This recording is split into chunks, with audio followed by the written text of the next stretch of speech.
సాధారణ ఎన్నికలు 2024 సోమవారం జరిగిన మెదక్ పార్లమెంటులో ఉన్న 7 సెగ్మెంట్ల ఈవీఎంలను పటిష్ట భద్రత మధ్యలో భద్రపరచడం జరిగిందని జిల్లా ఎన్నికల అధికారి కలెక్టర్ రాహుల్ రాజ్ వివరించారు. మంగళవారం నాడు సాయంత్రం 6 గంటలకు నర్సాపూర్ BVRIT కళాశాలలో ఎలక్ట్రానిక్ ఓటింగ్ యంత్రాలను స్ట్రాంగ్ రూమ్లో భద్రపరచడం సీల్ వేయట భాగంగా సాధారణ పరిశీలకులు సమీర్ మాధవ్ కుర్కోటి సమక్షంలో సంబంధిత నియోజకవర్గాల AROలు రాజకీయ పార్టీల ప్రతినిధుల సమక్షంలో ఎలక్ట్రానిక్ ఓటింగ్ యంత్రాల జిల్లా కలెక్టర్ జిల్లా ఎన్నికల అధికారి రాహుల్ రాజ్ స్ట్రాంగ్ రూమ్లో భద్రపరిచి సీల్ వేయడం జరిగిందన్నారు. దీంతోపాటు పోస్టల్ బ్యాలెట్ స్ట్రాంగ్ రూమ్ను కూడా సీల్ వేయడం జరిగింది. ఎన్నికలకు సంబంధించిన పేపర్ మెటీరియల్ చెందిన స్క్రూటినీ రిపోర్టులు ప్రాక్టిటీ రిపోర్టులు ఎన్నికల పరిశీలకుల సమక్షంలో సీల్ వేశామని అన్నారు. దీనితో పాటు పోస్టల్ బ్యాలెట్ స్ట్రాంగ్ రూమ్ను కూడా సీల్ వేయడం జరిగిందని, ఎన్నికలకు సంబంధించి పేపర్ మెటీరియల్కు చెందిన స్క్రూటినీ రిపోర్టులు స్టాట్యూటరీ స్ట్రాంగ్ రూమ్ను ఓపెన్ చేసి అభ్యర్థుల తరపున ఇచ్చిన ప్రజాప్రతినిధుల సమక్షంలో స్క్రూటినీ చేయడం జరిగిందన్నారు.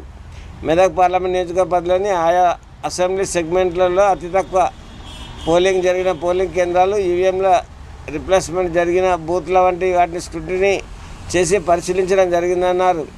అన్ని అంశాలు ఎలాంటి అవాంఛనీయ సంఘటనలు జరగకుండా సాఫీగా విజయవంతంగా జరిగాయని నిర్ధారణకు రావడం జరిగిందన్నారు. అన్ని గణాంకాలు సరిపోవడంతో ఎక్కడ కూడా రీపోలింగ్ అవకాశం లేదని, మెదక్ పార్లమెంట్ పరిధిలో ఎలాంటి రీపోలింగ్ అవకాశం లేకుండా ఎన్నికలు పూర్తి చేయడం జరిగిందని తెలిపారు. పార్లమెంట్ సెగ్మెంట్ పరిధిలో మొత్తం 75.09% పోలింగ్ నమోదు కావడం జరిగిందని తెలిపారు. పోలింగ్ కేంద్రాల వారీగా నమోదైన శాతాన్ని కూడా వెల్లడించడం జరిగిందని చెప్పారు. CCTV కెమెరాల మధ్య కేంద్ర ప్రభుత్వ సాయుధ దళాల పహార్లో భద్రపరుస్తున్నామన్నారు. గజ్వేల్, దుబ్బాక్, మెదక్, నర్సాపూర్, సిద్దిపేట నియోజకవర్గాల ఈవీఎంలను BVRIT ఇంజనీరింగ్ కళాశాలలో, సంగారెడ్డి పట్టణంచేరు నియోజకవర్గ ఈవీఎంలను ప్రభుత్వ గిరిజన బాలుర జూనియర్ కళాశాలలో భద్రపరచమని తెలిపారు. మెదక్ పార్లమెంట్ నియోజకవర్గ పరిధిలోని అత్యధికంగా నర్సాపూర్ నియోజకవర్గం 84.20% నమోదు కాగా, అత్యల్పంగా పట్టణంచేరు నియోజకవర్గం 63.01% నమోదైందన్నారు.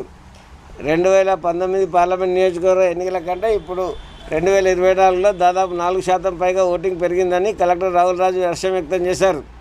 ఈ కార్యక్రమంలో సిద్దిపేట అదనపు కలెక్టర్ గరిమా అగర్వాల్, జిల్లా SP బాలస్వామి, అదనపు కలెక్టర్లు వెంకటేశ్వర్లు, నియోజకవర్గాల AROలు, DSPలు, ఎన్నికల సిబ్బంది తదితరులు పాల్గొన్నారు.